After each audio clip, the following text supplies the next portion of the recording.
டேய் சும்மா நீங்க என்னடா பண்ற? வந்து வெங்காயம் கட் பண்ணடா. சரி. அம்மா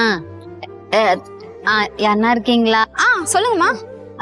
இல்லம்மா, கண்ணு தெரியாதவங்களுக்கு பானிபூரி இலவசம்னு போட்டிருக்கீங்க, அதாம்மா வந்தேன். இங்கதான். ஆனா உங்களுக்கு தான் கண்ணு தெரியாது, அப்புறம் எப்படி?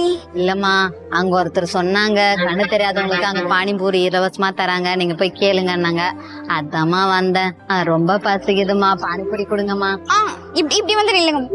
சரிம்மா, சரி. நல்லா இருக்கணும்ப்பா.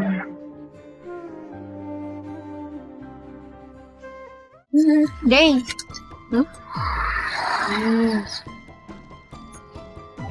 டேய் எனக்கு எவ்வளவு தைரியம் தான் கழுத்துல இருக்கிற செயினை கழட்டுவ?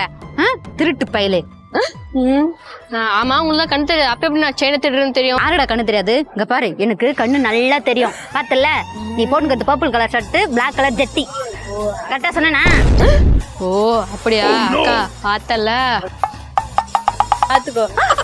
ஐயோ ஏமா, கண்ணு தெரிஞ்சுட்டு தெரியலன்னு பொய் சொல்றியா? ஒழுங்கா 1000 ரூபாய் காசு எடுத்துட்டு போ. 1000 ரூபாவா? பானிபூரி 20 ரூபாய் தானே? பிளேட் 20 ரூபாய் தாமா. இவ்வளவு நேரம் ஃபோர்ஜரி பண்ணல, அதுக்கு 1000 ரூபாய். நீ குடுக்கலன்னு ஒன்னும் பிரச்சனை இல்ல, போலீஸ் ஸ்டேஷன்ல போய் உட்கார வச்சிருவேன். லேடிஸ் போலீஸ் லாடம் கட்டிடுவாங்க. போறியா? ஐயோ வேணாம் அத்தை, அவங்க அடியா யாரு வாங்குறது? 1000 ரூபாய் இல்ல, 500 ரூபாய்க்கு அட்ஜஸ்ட் பண்ணிக்க. சரி சரி கிளம்பு. அக்கா, இந்த காலத்துல நல்லது பண்றதுக்கே ஆசை இருக்கா, நான் எப்படி எல்லாம் ஏமாத்தாங்க பாரு. 20 ரூபாய் பானிபூரிக்கு ஆசைப்பட்டு 500 ரூபாய் போச்சு.